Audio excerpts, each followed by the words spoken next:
Decían que no sabía jugar, que era lento, que no tenía técnica, que solo estaba en el área esperando que el balón le cayera. Lo llamaban cazagoles, oportunista, incluso llegaron a llamarlo inútil. Pero Filippo Inzaghi nunca se dejó llevar por lo que decían de él. Mientras otros buscaban brillar con regates, él buscaba una sola cosa: el gol. Y lo encontró más de 300 veces. Si te preguntas qué fue de aquel delantero criticado pero también letal, llegaste al video correcto, ya que hoy te cuento su historia.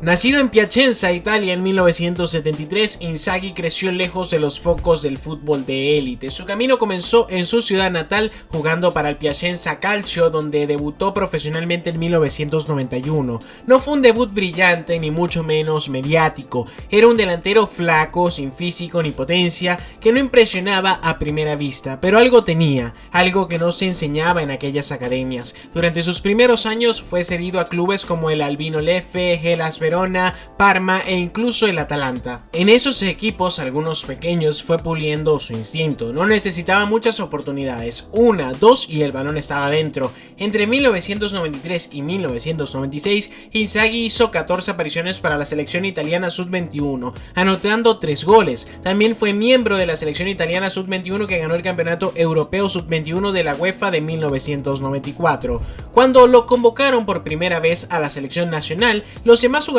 italianos se sorprendieron por su falta de logros técnicos, pero terminaron aceptándolo porque marcaba con mucha frecuencia. En la temporada de 1995-1996 explotó con el Atalanta, marcando 24 goles en la Serie A y ganando el premio al máximo goleador. Fue imposible ignorar a este jugador y había un equipo que estaba dispuesto a todo por hacerse con sus servicios. Y sí, habló de la Juve. La Vecchia Signora incorporó a Filippo Inzaghi para suplir la baja de Alessandro Del Piero, quien había sufrido una grave lesión en ese momento. Sin embargo, Inzaghi nunca llegó a sentirse plenamente a gusto en el club, donde solo logró conquistar un título de Serie A y una Copa Intertoto que les permitió clasificar a la UEFA. Uno de los momentos más destacados de Inzaghi con la Vecchia Signora ocurrió en el estadio delle Alpi durante las semifinales de la Champions en 1998-99 frente al Manchester United.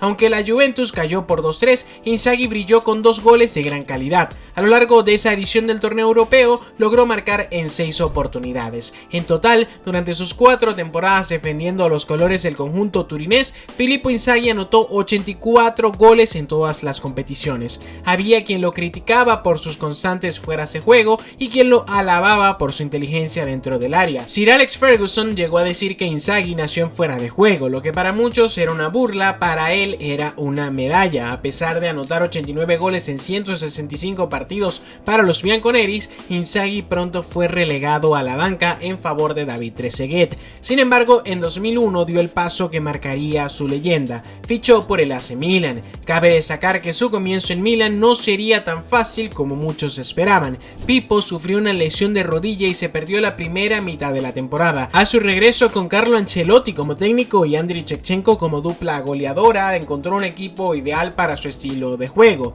No necesitaba tocar el balón 50 veces por partido, solo necesitaba estar en el lugar correcto en el momento indicado, y eso lo sabía hacer como nadie. Pippo dejó una huella imborrable en la historia del Rossoneri, con el que levantó 2 ligas de campeones en las temporadas 2002-2003 y 2006-2007, además de 2 títulos de Serie A en 2003-2004 y 2010-2011. También conquistó 2 Supercopas Europa en 2003 y 2007 respectivamente, 2 Supercopas de Italia 2004 y 2011 y un Mundial de Clubes en el año 2007. En total consiguió 10 títulos vistiendo la camiseta rossonera. Su encuentro más memorable fue sin duda la final de la Champions del 2006-2007 frente al Liverpool, disputada en el Estadio Olímpico de Atenas. El Milan volvía a enfrentar al Liverpool, el mismo rival de la histórica remontada del año 2005 que le causó pesadillas a más de uno de los rossoneris. En aquel partido, bajo la dirección de Carlo Ancelotti, Ancelotti, el Milan se impuso 2-1,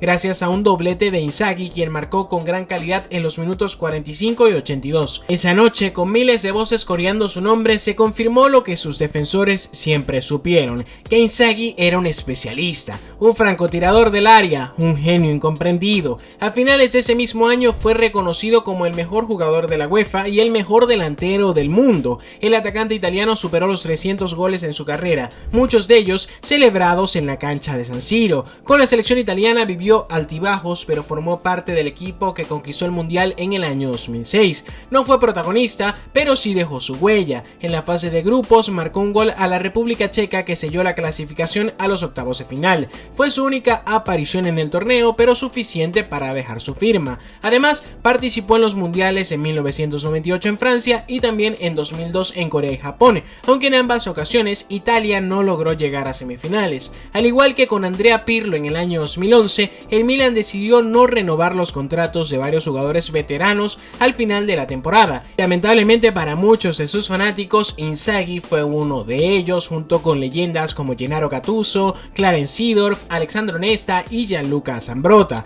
Jugó su último partido con el Milan contra el Novara el 13 de mayo del 2012 y marcó su actuación anotando el gol de la victoria como solía hacerlo en sus mejores épocas. El 24 de julio del año 2012, Super Pipo anunció su retiro del fútbol profesional. Se fue de las canchas como jugador con más de 300 anotaciones entre clubes y selección, un total de 15 trofeos, 3 Serie A, una Copa Italia, 3 Supercopa de Italia, una Copa Intertoto de la UEFA, 2 Ligas de Campeones de la UEFA, 2 Supercopas de Europa, un Mundial de Clubes, una Eurocopa Sub-21 y una Copa Mundial de Fútbol, y el respeto de quienes entendían que en el fútbol no todo se mide en fintas y gambetas. Más allá de eso, también se fue con récords, ya que con 70 goles, Filippo Inzaghi es el sexto máximo goleador en competiciones europeas de clubes, solo superado por Cristiano Ronaldo, Lionel Messi, Robert Lewandowski, Raúl y Karim Benzema. Fue el primer jugador en lograr 2 hat-tricks en la Champions con un mismo equipo, la Juventus, y consiguió un tercero con el AC Milan en la temporada 2002-2003, estableciendo un récord que luego igualó Michael Owen. Pero Inzaghi no se alejó por completo del deporte que siempre amó. Comenzó una nueva etapa como entrenador, primero en las categorías juveniles del Milan, luego en el primer equipo y más tarde en clubes como Venecia, Benevento o incluso la Regina. Actualmente se encuentra como director técnico en la Serie B italiana, encabezando al Pisa Calcio, equipo el cual ha tenido muy buenos resultados en los últimos encuentros. Con humildad, trabajo y pasión fue creciendo en los banquillos. Su estilo, lejos de ser una copia de su época como delantero, apostaba por la solidez, el orden y la inteligencia táctica, tal vez porque sabía que para sobrevivir en ese deporte a veces hay que saber adaptarse. Filippo Inzaghi nunca fue el más técnico ni incluso el más vistoso, pero fue uno de los más efectivos, un delantero que entendía el gol como una obsesión, que vivía simplemente para marcar, que incomodaba a los puristas pero que maravillaba a los que sabían que el fútbol también se gana con goles que quizás no salen en las portadas del domingo. Su carrera es la prueba de que no hace falta ser perfecto para poder ser inolvidable, basta con hacer bien una cosa y él lo hizo mejor que casi nadie.